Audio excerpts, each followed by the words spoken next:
Ya, assalamualaikum warahmatullahi wabarakatuh. Halo sobat youtuber, kembali lagi di channel cara Aceh Syareh. Di sini kita akan membahas cara bagaimana video kita akan mendapatkan rekomendasi dari YouTube. Di sini kita belajar langsung dari kreator YouTube Studio Indonesia ya.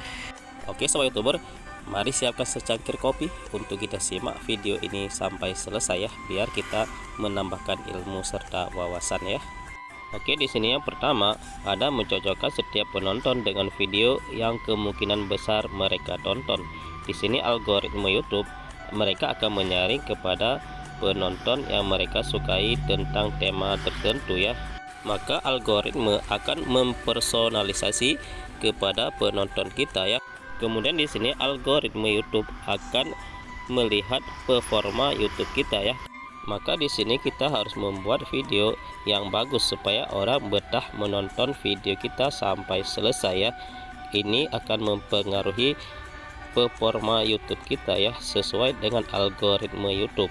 Oke, karena begitu kita upload video, YouTube akan mempersonalisasi video kita ke setiap penonton ya.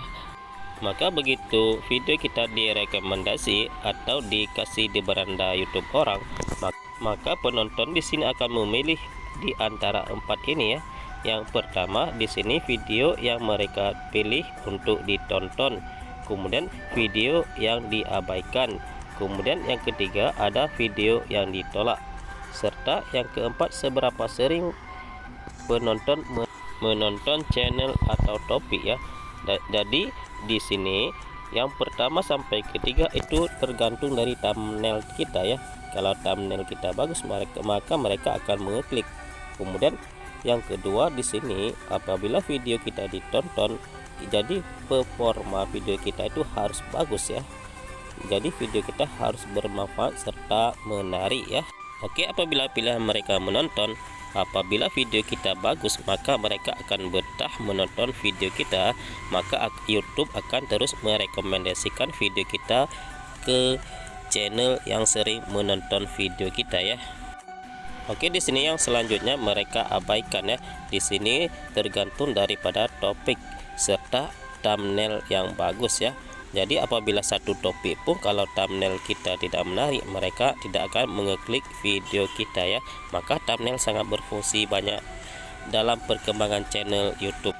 Dan selanjutnya di sini pilihan dari penonton tidak tertarik ya. Di sini apabila tidak satu topik dengan mereka cari, maka mereka tidak akan mengeklik video kita ya.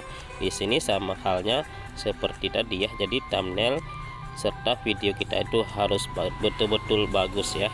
Oke, kemudian di sini algoritma akan membaca seberapa lama orang menonton video kita ya. Apabila orang lama menonton video kita apalagi sampai selesai, maka video kita akan sering direkomendasikan di channel tersebut ya.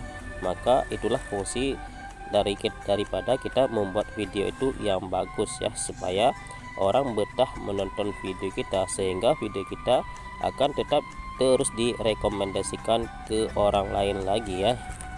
Maka apabila penonton sudah menikmati video kita dengan nyaman, maka mereka akan terus datang ke channel YouTube kita untuk mencari sesuatu yang ada di channel YouTube kita ya. Oke sobat youtuber, kemudian video apa dan bagaimana yang disukai oleh algoritma YouTube ya. Di sini kita akan menjelaskan bagaimana video yang disukai oleh algoritma YouTube ya. Oke, di sini sudah dijelaskan oleh kreator YouTube Indonesia ya. Oke, di sini kreator YouTube sudah menjawab, sistem kami tidak memiliki preferensi terkait jenis video yang Anda buat. Jadi algoritma YouTube ini bukan dari YouTube itu sendiri ya, tapi daripada penonton YouTube kita ya. Jadi apabila mereka penonton menyukai video kita, maka algoritma YouTube itu akan terus menyaring video kita untuk ditujukan kepada penonton yang menyukai video kita ya.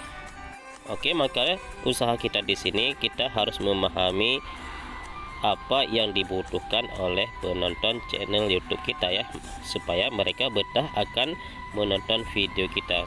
Oke, di sini apakah kita harus merubah judul thumbnail YouTube kita? Di sini kreator YouTube Indonesia juga telah menjawab ya. Di sini sistem kami merespon cara penonton berinteraksi dengan menonton video Anda ya. Oke, jadi penonton kita ini berbeda-beda ya. Maka di sini kita harus membuat thumbnail itu yang menarik ya, biar orang tertarik mengeklik video kita ya. Dan di sini kreator YouTube telah menjawab juga apabila video kita salah satu diantaranya ada yang kurang bagus performanya ya. Maka di sini apakah berdampak dengan channel YouTube kita? Maka di sini kreator YouTube Indonesia juga telah menjawab ya. Dan ini jawabannya ya. Sistem kami lebih bergantung pada sinyal di tingkat penonton dan video ya. Jadi tergantung di setiap video. Jadi tidak berpengaruh dengan channel YouTube kita ya. Jadi apabila video kita ada penurunan penonton, ini disebabkan dengan topik yang sedang berlaku untuk saat ini ya. Karena topik itu berbeda-beda di setiap bulannya atau di setiap harinya ya, tergantung yang mana yang lagi viral saat ini ya. Dan di sini kreator YouTube Indonesia telah menjawab lagi pertanyaan apakah status monetisasi mempengaruhi video saya.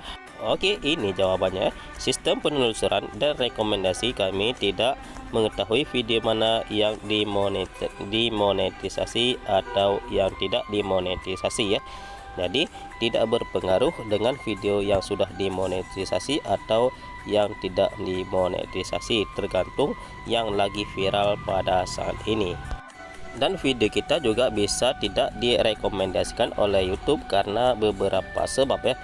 Sebab tidak pantas dan sebab juga kekerasan. Jadi kalau video seperti itu maka YouTube tidak akan merekomendasikan video kita ke penonton ya, karena akan membahayakan.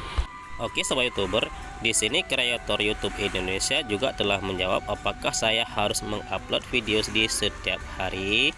Oke, maka jawabannya setelah kalian like serta subscribe channel YouTube ini ya, kalian juga share nanti ya, biar kita tambah semangat dalam upload video selanjutnya. Oke, terima kasih, I love you. Sekarang kita jawab ya. Di sini peningkatan jumlah penayangan tidak ada hubungan dengan frekuensi upload.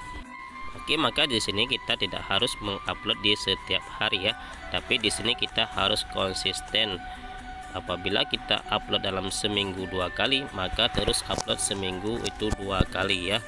Maka kita kalau konsisten akan membuahkan hasil dan mendapatkan uang di internet melalui YouTube ini ya. Oke, maka yang harus kita kerjakan di sini kita terus memperbagus kualitas video kita ya. Maka dengan bagus kuantitas serta kualitas video kita, maka penonton channel YouTube kita tetap akan betah walaupun kita tidak sering upload video ya.